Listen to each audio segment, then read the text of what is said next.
자, 오늘 사건 추적에서는 지난 토요일이었죠.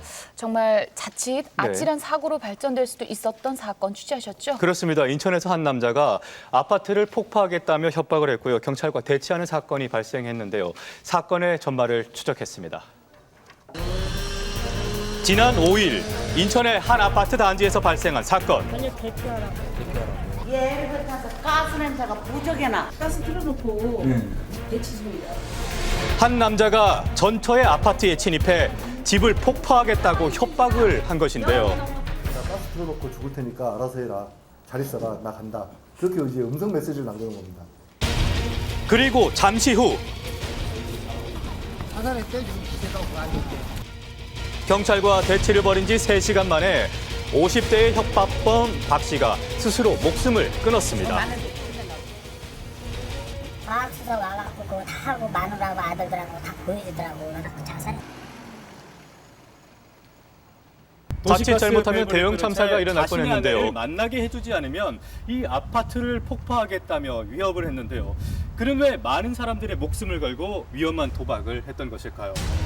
이 사건을 일으킨 박 씨는 그 전부터 전처에게 위협적인 행동을 일삼았다고 합니다. 이갖고 또 맛있고 엊그저께 칼 갖고 와가지고 막 난리났어요. 갑자기 마누라보고서 살살 내게다가더니 차에다 집어넣고선 죽이려고 한다고 소리 버럭버럭 지르고.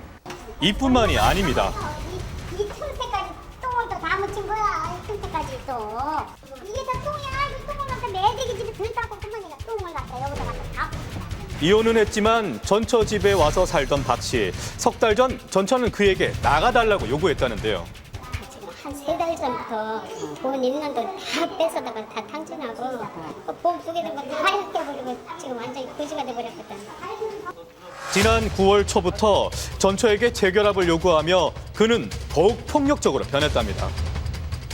이제 현관문을 손괴하고 유리창을 파손하고 그런 내용으로 한 6회에 걸쳐서 그 재물 손괴 혐의로 첫평장을 발부받았습니다.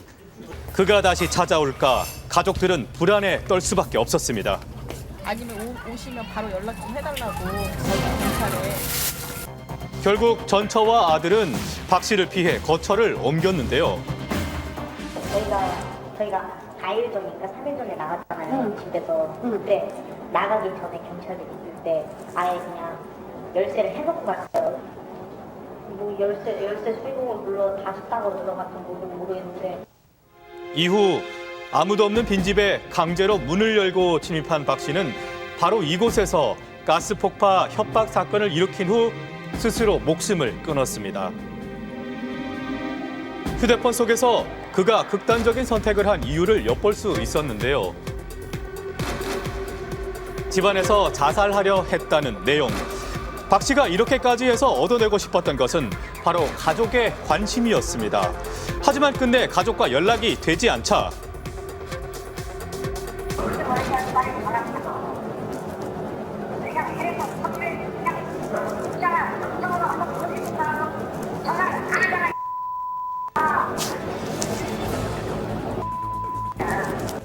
욕설과 협박이 섞인 메시지를 남긴 후 박 씨는 스스로 목숨을 끊었는데요.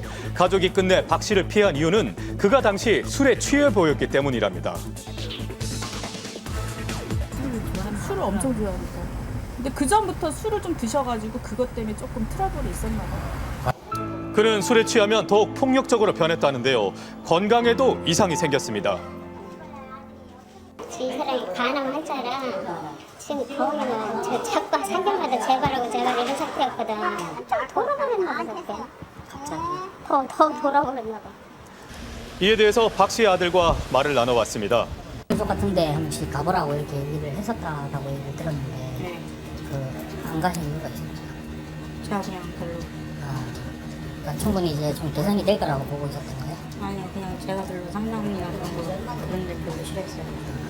근데 아버지가 갑자기 왜 이렇게 모르겠어요.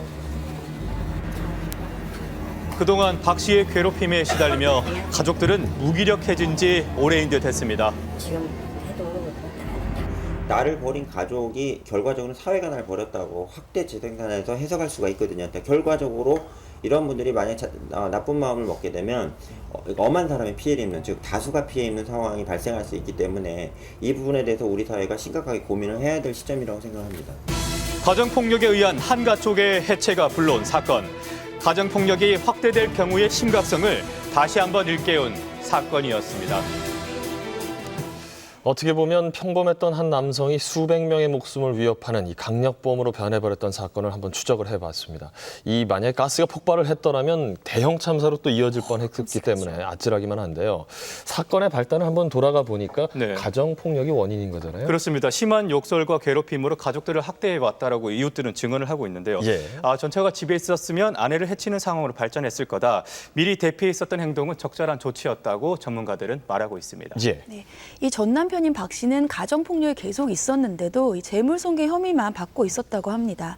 만일 아내분이 좀 더 일찍 접근금지 명령 신청이나 이런 보호를 받았다면 가정폭력에서 빨리 벗어나고 이런 사고가 발생하지 않았을까라는 아쉬움은 남습니다. 하지만 더 큰 문제는 이 가정폭력 피해자들이 실질적으로 보호받기가 어렵다는 데 있습니다. 예. 뭐 접근금지 명령이나 감호위탁 등이 있지만 이러한 것들이 정말 가정폭력 피해자들을 보호할 수 있는 실질적인 방안이 되도록 제도 개선도 필요하겠습니다. 예. 네.